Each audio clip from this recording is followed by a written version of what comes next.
Welcome back to episode 26 of More Than Words, where Belfast's most famous export is a ship the city would probably prefer not to have on its CV, and where the mouth of the river turns out to be a place that has spent centuries quietly burying its waterways, its history, and the more awkward bits of its identity with varying degrees of enthusiasm.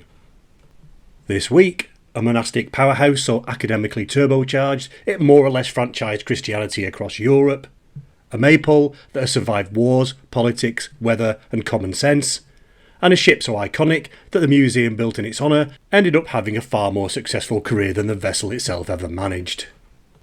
Expect Viking graves on quiet harbours, Presbyterian emigrants who got 2/3 of the way to a new life before deciding to turn back, and a power station so determined to dominate the coastline it rebranded itself as an energy park and hoped nobody would notice the chimney. Think industrial ambition meets maritime catastrophe meets cautious post-conflict optimism. Narrated by someone who spent Christmas pulling a leg muscle with no discernible cause, hobbling around like a man auditioning for a remake of Bambi, and is now facing January with the quiet dread of someone whose spreadsheet has just lost its buffer zone. This is stage 26. Don't look back in Bangor.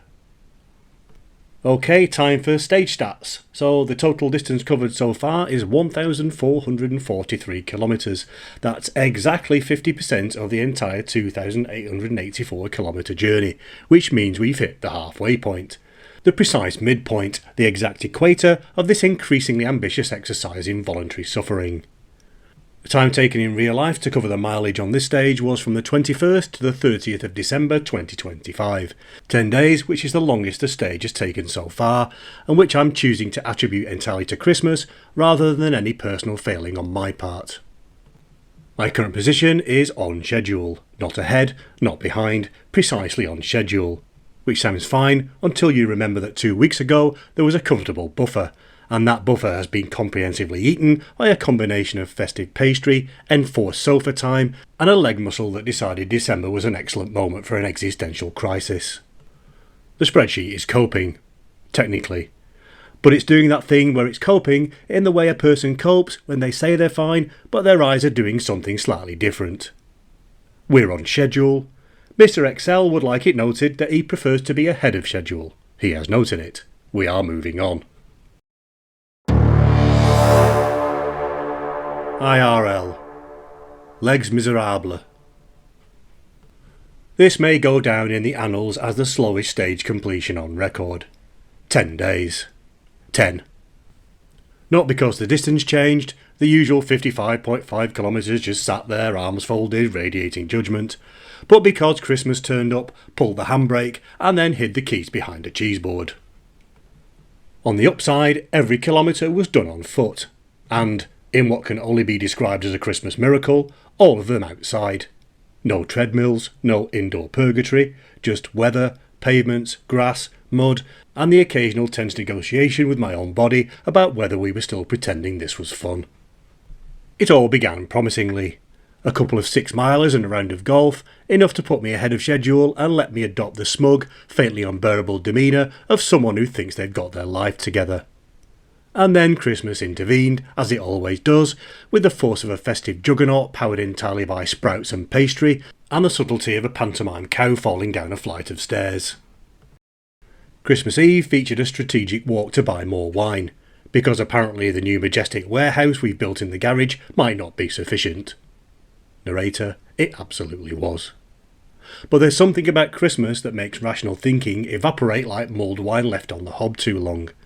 And suddenly you're panic buying Malbec at 4 PM like you're preparing for a siege rather than hosting a family get-together. Christmas Day itself was spent in our usual nomadic fashion. Lunch with the outlaws in Yorkshire, then back to my sister's for the evening, and the usual reckless amounts of cheese. Calories were consumed in heroic, borderline mythic quantities, then expended exclusively through nodding, sitting, and loosening belts one notch at a time, like a slow-motion surrender to dairy. Boxing Day restored some balance. We did our usual head-clearing morning trot, this year choosing the 4-mile Littleborough Canal Hollingworth Lake Loop, accompanied by my sister and her border terrier Dexter. Dexter is small for a border, but what he lacks in physical stature, he more than compensates for in attitude. If you're on a lead, Dachshund, Dalmatian, Doberman, doesn't matter. You get the full Dexter treatment. Chest out, voice up, you want some, energy dial to 11, and the kind of body language that suggests he's auditioning for a role as a bouncer at a particularly rough nightclub.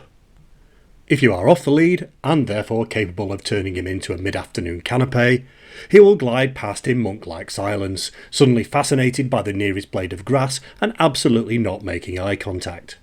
Courage, it turns out, is deeply situational, and honestly I respect the pragmatism.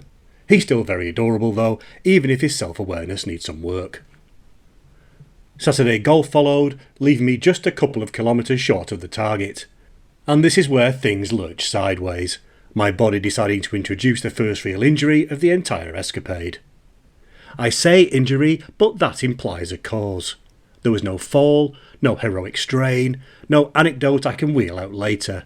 Just my right upper leg deciding, without consultation, to feel like it had cramp for 60 consecutive hours. I'm calling it a muscle spasm, largely because I've had one before in my neck, and which remains the only time I've ever resorted to diazepam. This either means I possess the pain tolerance of a damp tissue, or that it genuinely, unequivocally, spectacularly hurt. It was the latter, obviously.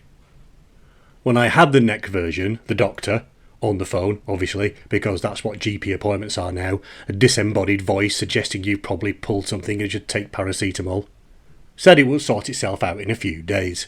He was right then, and he appears to be right now. Although to be fair, he did also prescribe the diazepam last time, which may have played a part, seeing as it turns your muscles into fondue and your anxieties into background static. This time the intervening period involved 2 full days of hobbling and grimacing, like someone who needs a new hip, knee and possibly an entirely new leg. Every step triggered involuntary facial expressions, usually reserved for people stepping on Lego. Eventually, after 2 days of indoor captivity and enforced couch-based reflection, I made it back out for a short walk. It was less triumphant return to fitness and more cautious hobble around the block, but enough to loosen things up, tick off the remaining kilometres and finally drag stage 26 over the line. Let's hope it stays that way, because the 2-day delay has obliterated all my hard-earned gains, and I'm now back to being on schedule rather than comfortably ahead. This does not suit Mr. Excel, who thrives on buffer zones and contingency planning, and is now looking at January with a kind of mild dread usually reserved for tax returns or surprise dental appointments. Stage 26, complete. Body, semi-functional. Spreadsheet, slightly anxious. Christmas, survived. Leg, under observation. Dexter, still adorable, still delusional about his fighting weight. Onward. Virtual Insanity Stage 26. Belfast to the Copeland Islands. Stage 26 begins in Belfast, a city that isn't just the end of this part of our overland journey, but the launch pad for whatever fresh nonsense comes next. From here we swap pavements for open water, boarding a ferry that will haul us across the Irish Sea to England by way of the Isle of Man, because apparently this stage has decided to embrace multimodal chaos as a lifestyle choice. It also marks the point where our cartography starts getting, let's call it, aspirational. Once the ship noses out of Belfast Lough, our route becomes less a line on a map and more a polite maritime fiction maintained by squinting at the coastline and declaring, with confidence we absolutely haven't earned, "Ah yes, that must be somewhere near Stranraer," even though it could just as easily be a smudge on the window or a particularly committed cloud. For our next stretch, our progress will be measured not by villages and roundabouts, but by whatever fragments of land we drift past.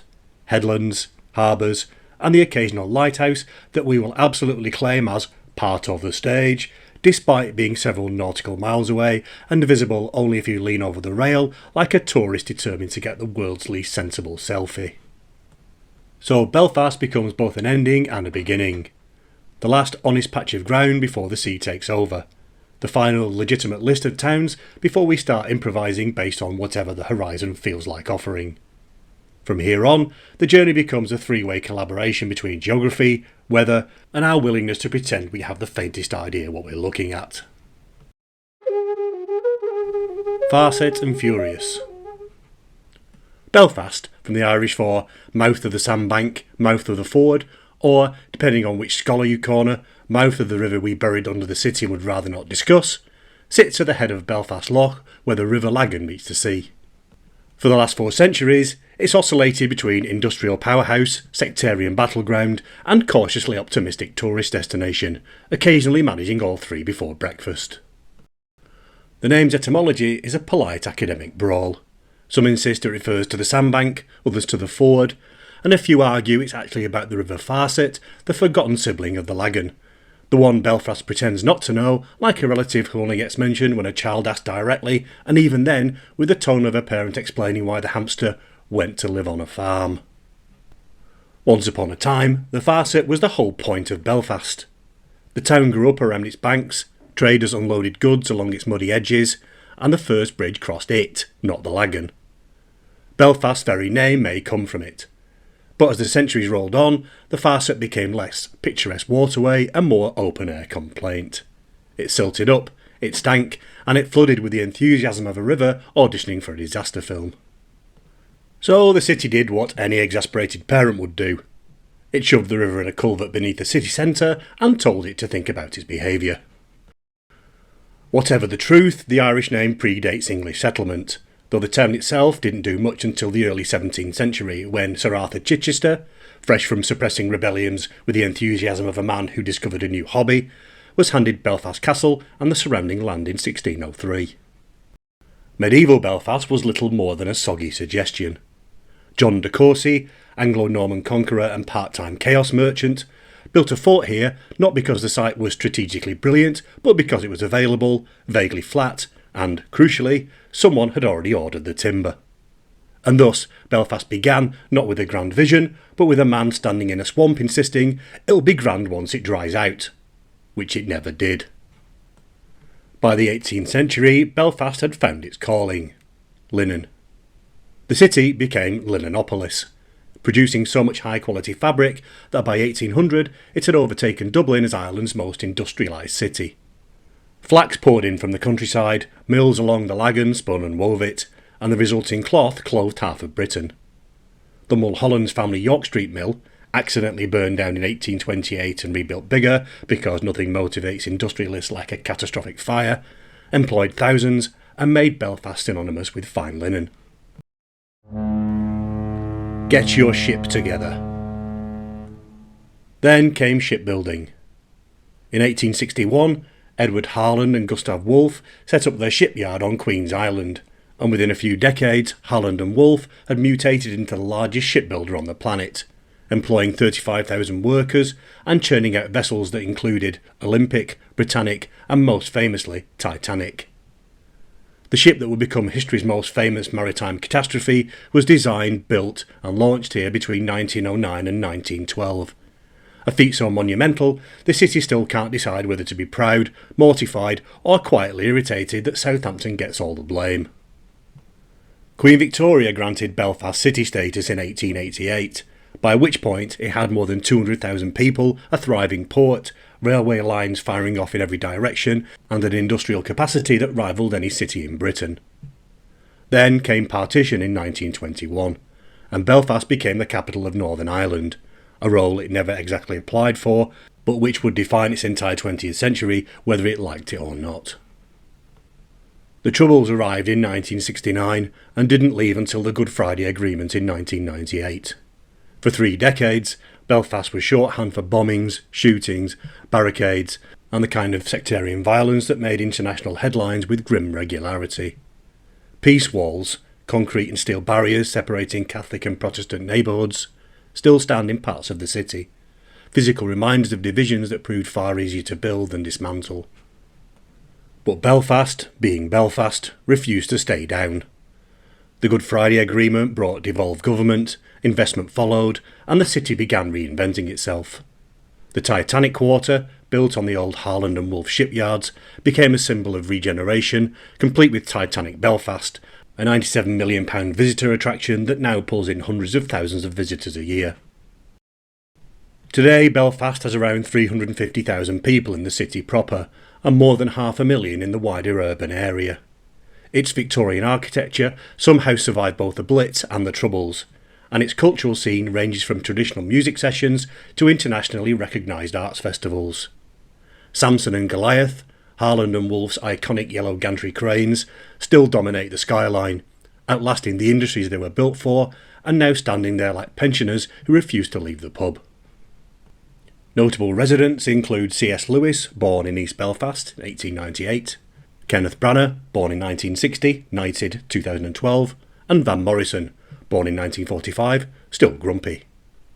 The city has given the world everything from linen shirts to the Titanic, from the DeLorean car, manufactured briefly in West Belfast before collapsing in spectacular fashion, to some of the most haunting political imagery of the 20th century. Belfast today, still divided in places, still rebuilding in others, still figuring out how to be a capital city for a region that can't agree on what it wants to be. But it's also vibrant, resilient, and determined to be known for more than shipwrecks and sectarian conflict. And for a place that started life as a marsh with ambitions, that's not bad going. Ice to meet you. Titanic Belfast opened in 2012, neatly timed to the centenary of the ship's maiden voyage, and instantly became the sort of tourist attraction that makes other museums feel like they should try a bit harder. Award-winning, financially buoyant, and reliably mobbed every time a cruise ship docks within shouting distance of Belfast Lough. The building itself is an angular statement piece, clad in 3,000 reflective shards that make it look like a design student finally won an argument with a geometry set. It stands 126 feet tall, the exact height of Titanic's hull, because Belfast never misses an opportunity for symbolism, even when the symbolism is, remember that time we built a ship that immediately lost an argument with an iceberg. It sits on the exact spot where Titanic was designed and built, which gives the whole place a faintly surreal energy, part memorial, part celebration, part architectural therapy session. Inside, the museum sprawls across 9 interactive galleries, deploying immersive reconstructions, special effects, and a shipyard ride that recreates the noise, heat, and general disregard for personal safety that defined early 20th century heavy industry. You can wander into a darkened gallery telling the story of the wreck, or through first-class cabins recreated with obsessive detail. A brief chance to pretend you're a wealthy Edwardian before remembering that even the rich didn't exactly stick the landing on this particular voyage. The Titanic experience covers everything: Belfast's industrial boom, the Harland and Wolff workforce, the 1911 launch, the fitting out, the maiden voyage, the iceberg, the sinking, and the aftermath. Outside sits SS Nomadic, Titanic's tender ship and the last surviving White Star Line vessel, a sort of floating side character who somehow outlived the entire main cast. When Titanic Belfast opened, organisers hoped for 425,000 visitors in the first year. Instead, more than 800,000 turned up. A number so high it suggests that half of Europe suddenly remembered they'd always meant to visit Belfast, but were simply waiting for a museum shaped like a frozen explosion. It has since won a string of awards, including World's Leading Tourist Attraction at the 2016 World Travel Awards, which is basically the tourism equivalent of winning Eurovision, but without the geopolitical voting scandals. The building has become iconic in its own right, appearing on brochures, book covers, and Instagram feeds with a kind of frequency usually reserved for actual landmarks rather than museums. Its financial success, rare for a publicly funded attraction, has made it a model for heritage-led regeneration, the urban planning equivalent of turning trauma into a business plan. Titanic Belfast, the only place where you can spend 3 hours learning about industrial ambition, engineering hubris, class divisions, maritime tragedy, and the city that built the world's most famous ship, and then buy a Titanic tea towel on your way out. History commodified and merchandised, but done with such confidence and style that you can't help admiring the sheer Belfastness of it all. May the pole be with you. And that's Belfast done, and with it the Northern Irish leg of our virtual journey. Well, the land-based bit at least. We slipped past the cranes, the loch, and the last of the murals towards the ferry terminal. 1 minute you're in Northern Ireland, land of humour, history and heroic emotional admin, and the next you're on a boat bound for England via the Isle of Man, leaving behind a place built on industry, stories, and more accumulated history than any city should reasonably be expected to manage without a support group. Passing Belfast City Airport, our first squint starboard delivers a view of Holywood. And no, it's not that one. This Holywood sits on the southern edge of Belfast Lough, about 5 miles east of the city centre. Its name derived from the Irish Ardvig Nasca, height of the son of Nasca, later anglicised after the Holy Wood that once surrounded a medieval abbey, because nothing says spiritual reverence like naming a place after the nearest available tree. The abbey itself, founded in the 7th century, was dissolved by Henry VIII, a man with famously strong views about religious institutions that didn't report directly to him. The Church of Ireland Parish Church now occupies the site, maintaining continuity in that gently passive-aggressive way of honouring the past while quietly disagreeing with all of it. Holywood's defining landmark is the maypole, a 26-foot wooden pole in the middle of the high street, decorated every May Day with ribbons, dancers, and the kind of enthusiasm normally reserved for St Patrick's Day. It's the only surviving maypole in Ireland and has been replaced multiple times because wood, famously, does not last forever. The determination to keep dancing around it, however, appears to be immortal, and the council maintains it with a sort of civic pride usually reserved for medieval cathedrals, which tells you everything about local priorities. Depending on your worldview, it's either a charming folk tradition or a stubborn commitment to pagan fertility symbolism that refuses to die. By the 19th century, Holywood had reinvented itself as a genteel commuter suburb for Belfast's industrial elite, who built Victorian villas overlooking the loch and travelled to the city by train or steamer. The railway arrived in 1848, making Holywood one of Ireland's earliest commuter towns, and property prices have behaved accordingly ever since. Rory McIlroy grew up here, which the town mentions often enough that you start to suspect they're on commission. And C.S. Lewis spent childhood summers in the area and may or may not have based parts of Narnia on the local drumlins. Whether Kempty Down's rolling hills ever made it onto the page is unclear, but the tourism board has absolutely no intention of letting accuracy get in the way of a good brochure. Holywood, then, is a place with ancient monastic roots, Victorian money, modern affluence, and a maypole that refuses to retire. Not Los Angeles, not trying to be, and frankly, doing just fine without the second L. If I could churn back time. Next up is Cultra, one of those places that technically counts as a village, but if asked to prove it, would immediately start sweating. It's less a settlement and more a geographical rumour with a postcode, yet it still manages to host two of Northern Ireland's flagship museums on land once owned by Sir Robert Kennedy. The area itself is an affluent coastal strip between Holywood and Bangor, known for large houses, quiet money, and a yacht club that behaves like it's auditioning for a Merchant Ivory film, despite being located in a country where summer lasts roughly 4 minutes. The Ulster Folk Museum opened in 1964, after legislation authorised its creation to preserve rural life before it was swallowed by modernity. It's a living museum.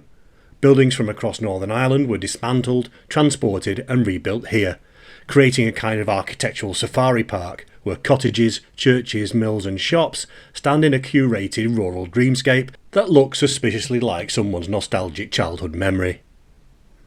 The centrepiece is Cultra, a fictional Ulster town circa 1900, complete with terraced housing, a Church of Ireland church, a Catholic church, a Presbyterian meeting house, a school, a bank, shops, and even a Royal Irish Constabulary barracks, because even in a heritage theme park, policing refuses to be simple.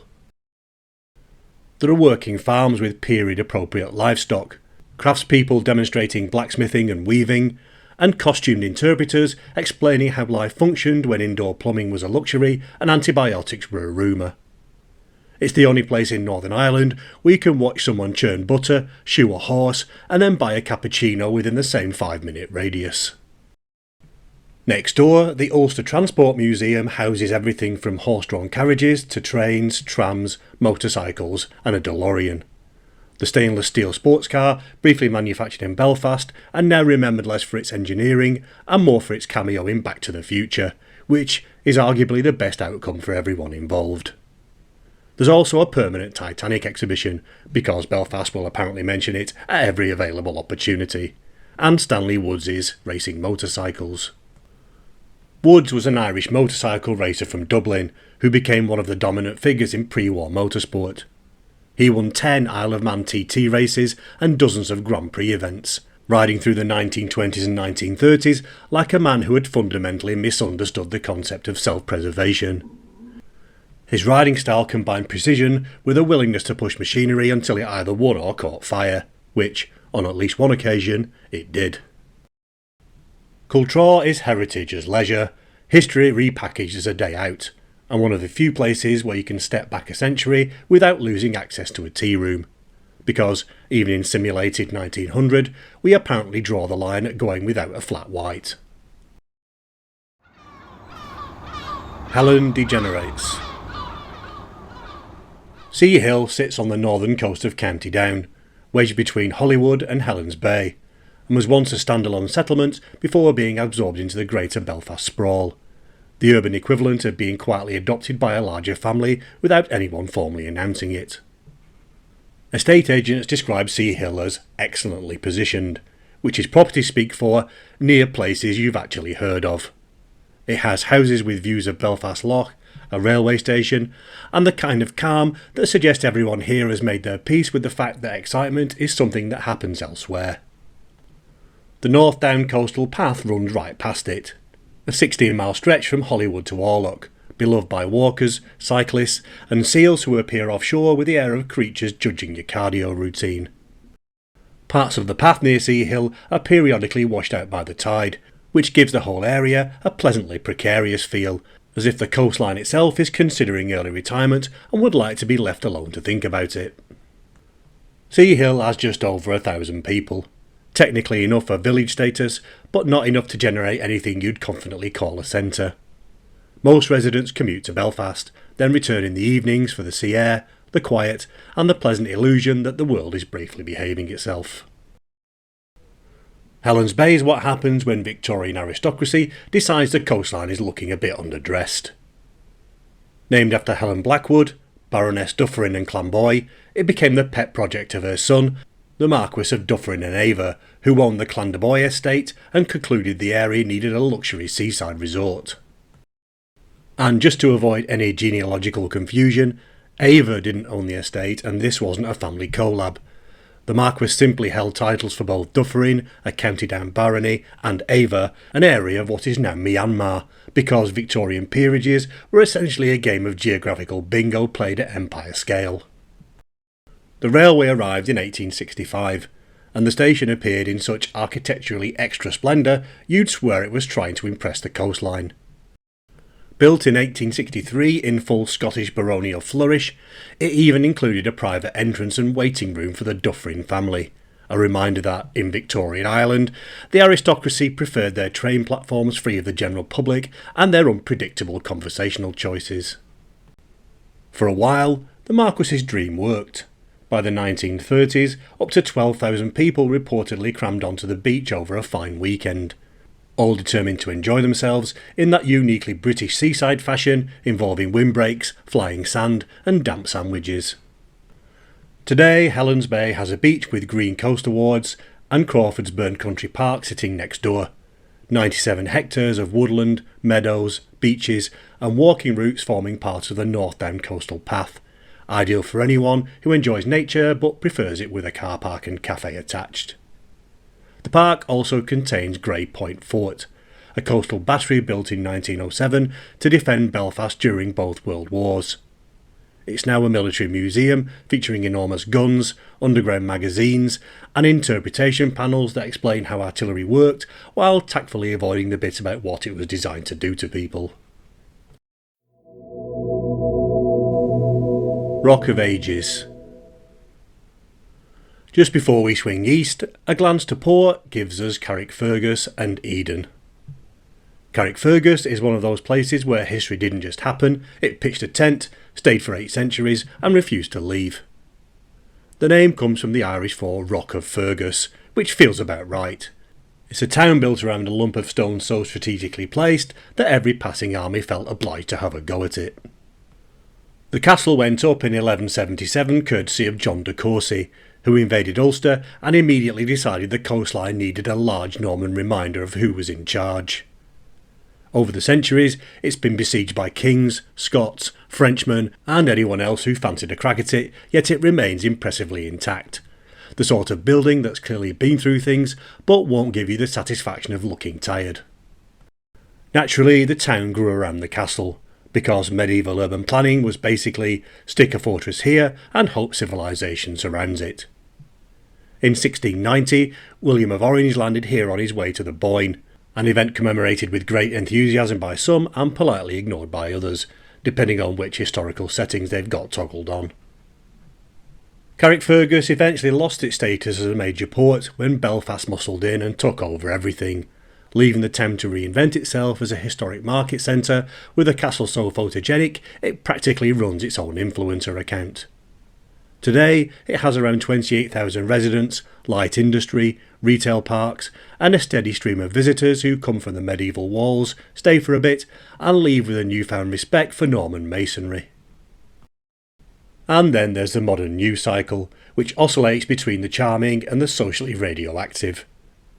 Recently, a local man appeared on the repair shop with a 100-year-old wooden sledge, prompting the nation to watch a grown adult cry over refurbished winter play equipment. Carrickfergus briefly becoming famous because someone's childhood transport got a spa day on national television. Meanwhile, the council continues its long, delicate debate over what to do about Prince Andrew Way, a street name now treated with the kind of caution normally reserved for unexploded ordnance. Apparently, the castle isn't the only thing in Carrickfergus that people tiptoe around. The kill route of all Eden. Just up the coast, Eden sounds biblical, but turns out to be a residential spillover zone on the eastern edge of Carrickfergus, the sort of settlement that appears on maps, mainly to reassure you that you haven't accidentally driven into the sea. Officially, it has just under 2,000 residents, and sits along the Antrim coast road that funnels commuters towards Belfast with the quiet determination of a polite but insistent usher. Its main landmark is Kilroot Power Station, looming over the shoreline like a concrete mood. The kind of industrial landmark that insists on being in every photograph, whether you invited it or not.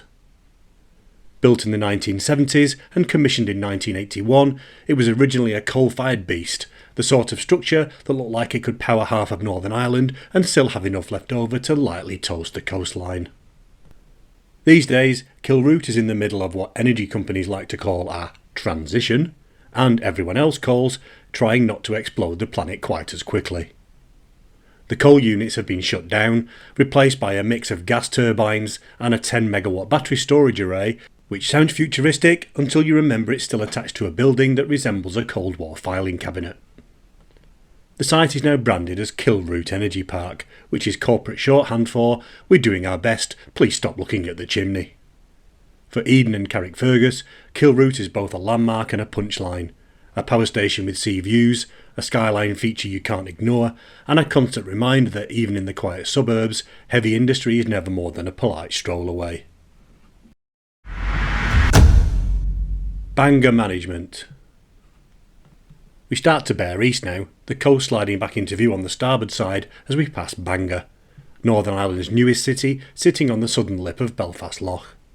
Its name comes from the Irish meaning horned curve, a poetic way of saying the bay looks like it's trying to elbow the coastline for a bit more room. Its story kicks off in 558, when St Cowell founded Bangor Abbey, a monastic powerhouse so academically and spiritually overachieving it made the rest of Europe look like it had turned up to the exam without revising. From here, St Columbanus set off in 585 with 12 followers, the original Gap Year squad, and proceeded to establish monasteries across France, Switzerland, Germany, Austria and Italy, leaving behind a trail of piety, architecture and politely baffled locals wondering why a group of Irish monks had suddenly appeared in their village with big ideas and no return tickets. Then the Vikings arrived, because of course they did, and spent the late 8th and early 9th centuries treating the abbey like a seasonal clearance sale, finally burning it down in 824. St Malachy, the next saint drafted into Bangor's ongoing rebuild project, patched it up again in 1123, but the glory days were over. By the Reformation, the abbey was dissolved, leaving behind fragments like Malachy's wall, which at least means he got his name on a ruin for his trouble. Modern Bangor kicked off in 1605 when James Hamilton, a Scottish courtier with a talent for land acquisition and straight lines, laid out the long main street that still defines the town. The railway arrived in 1865, transforming Bangor into the Northern Brighton, a title that suggests both ambition and a heroic willingness to overlook the weather. Victorian and Edwardian holidaymakers flocked to the area, and Charles Dickens even swam at Ballyholme in 1858, an experience that probably explained several later plot lines involving human suffering. By the late 20th century, the British seaside holiday was collapsing under the weight of EasyJet and Ryanair, and Bangor reinvented itself as another commuter town for Belfast, its population swelling to over 60,000 and its cultural identity settling somewhere between historic city and suburb with a marina. Today, Bangor boasts said marina, a fun park, and a roster of notable residents including Eddie Izzard, novelist Colin Bateman, and Paralympic gold medalist Kelly Gallagher, a lineup that implies Bangor's true industry is exporting creatives and re-importing them later for civic pride. Once Europe's monastic powerhouse, later a cotton town, then a seaside resort, Bangor is now a newly minted city, quietly waiting to discover whether city status comes with funding or just a moral obligation to pretend it's thrilled. Groom with a view. Just east of Bangor sits Groomsport, a village whose Irish name translates cheerfully as Port of the Gloomy Fellow, a name that manages expectations early, efficiently, and with admirable Northern Irish honesty. The name has gone through more costume changes than a touring panto, Port Gilgroom, two versions of Gilgroom Sport, before finally settling on Groomsport, which at least doesn't require a phonetics degree to pronounce. Archaeology backs up the village's Viking reputation. A grave discovered in 1905 contained brooches, a bowl, chain fragments and textiles, confirming that Norse visitors weren't just popping in for a paddle, but had actually settled. The harbour is reputedly of Viking origin too, and local tradition insists that even at low tide, a longship could slip in behind Cockle Island like a Scandinavian trying not to be noticed. Archaeologists remain diplomatically vague about the stonework, which is academic shorthand for we're not saying yes, but we're not saying no, because we enjoy having funding and would like to keep it, thanks. Groomsport's most dramatic historical moment came in 1636, when 140 Presbyterians boarded the Eagle Wing, ready to start a new life in New England. They made it 2/3 of the way across the Atlantic before storms forced them to turn back after 8 weeks at sea, a sort of 17th century Ryanair experience, but wetter and with fewer chances to buy tiny extortionate bottles of wine and lottery tickets. Remarkably, only one elderly passenger and one child died and were buried at sea, while a baby was born mid-voyage and immediately saddled with the name Seaborn, which feels less like a name and more like a spoiler. The ship limped home, the passengers dispersed, and the whole endeavour became a footnote, albeit one that inspired later Ulster Scots migrations that actually succeeded. Groomsport, birthplace of the almost Mayflower. By the mid-19th century, the village had a sizable fishing fleet, a lifeboat station, and locals working in agriculture, fishing and loom weaving. Fishing declined in the 1920s, and Groomsport settled into its modern role as a picturesque coastal village, the kind of place where there's always a better than average chance of seeing someone walking a dog in a Barber jacket. Orlock, rock and 2 choppy channels. We've been heading vaguely northeasterly out of Belfast and now begin a sort of southeasterly-ish turn into the Irish Sea proper, angling towards the north of the Isle of Man. Still on the starboard side, Orlock Point slides into view, a rocky headland that's windswept, dramatic and permanently auditioning for the role of moody coastal backdrop in an ITV crime drama. It's the sort of place walkers on the northbound coastal path come to collect Instagram shots and the smug glow of having completed a section without accidentally ending up in the wrong field. The headland is steeped in archaeology, boasting evidence of Vikings, smugglers and World War II defences. Quite the CV for a place that now mostly hosts dog walkers and people pretending they know the names of seabirds. The views are spectacular. The Copeland Islands sit offshore, and on a clear day you can see Scotland, which is helpful if you've ever wondered where the weather is coming from and why it's so personally invested in ruining your plans. But Orlock's real job is geographical, the hinge between Belfast Lough and the North Channel, the point where the Irish Sea stops being polite and starts being itself. It's the moment the coastline essentially says, right, enough calm water, let's see what you're made of. Third rock from the pun. Our final view for this stage is of the Copeland Islands, 3 low-lying lumps of rock that look like Ireland briefly flirted with the idea of archipelagos and then lost interest. There are 3 of them: Big Copeland, the big one in a shocking twist; Lighthouse Island, one of 2 with a lighthouse because naming things is hard; and Mew Island, the Pokemon one, or more likely the one named after a seabird. The name is Norse in origin, Kolpmannaeyjar, Merchant Islands, which suggests Viking traders once stopped here to either rest, trade, or realise they'd overshot somewhere more appealing. People did try to live here though. Big Copeland supported a small population into the 20th century. Fishermen, pilots, lighthouse keepers, and other specialists in grim determination whose career planning hinged on phrases like "we'll make do" and "it's character building." The last residents left in the 1950s, at which point the island settled into their current role, abandoned but supervised, like 3 rocks on probation. The lighthouses are the real characters. Mew Island Lighthouse, built in 1884 and still active, sits offshore like a maritime bouncer, flashing its authority across Belfast Lough whether anyone's watching or not. Lighthouse Island, meanwhile, contains, and this feels almost satirical, another lighthouse, decommissioned but still standing, as if no one had the heart to tell it the job was gone. With people out of the way, wildlife has moved in. The islands are now a seabird reserve, hosting puffins, razorbills, guillemots, kittiwakes, and various other birds that look permanently surprised by wind. Puffins, in particular, return each spring, waddling ashore with the confidence of creatures who have absolutely no idea they've become a tourism asset. Every so often, the Copelands make the news, usually for reasons that neatly explain why permanent settlement never quite took. Storm damage, unauthorised landings, access disputes, and the general admin nightmare of private ownership, which gives the whole place a faint legal aftertaste. Technically there, technically not for you. They sit offshore like 3 rocks that watch civilization unfold and unsubscribed early, choosing peace, quiet, and the occasional puffin over absolutely everything else. Boat and switch. And so we slip out of Northern Ireland, not with a dramatic flourish, but with that gentle fade of land into sea, after 8 stages following A roads, coast roads, and the occasional ferry where we pretended we were closer to certain landmarks than we actually were. We've traced a route from Fermanagh drumlins to Belfast cranes, from plantation castles to bird observatories, through towns that built ships, wove linen, survived rebellions, endured conflicts, and somehow kept going despite having centuries of reasons to pack it in.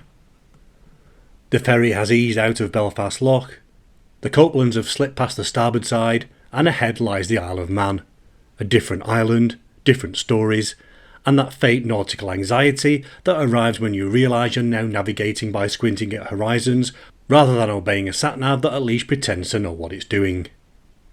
Northern Ireland, done. Next real stop, Douglas.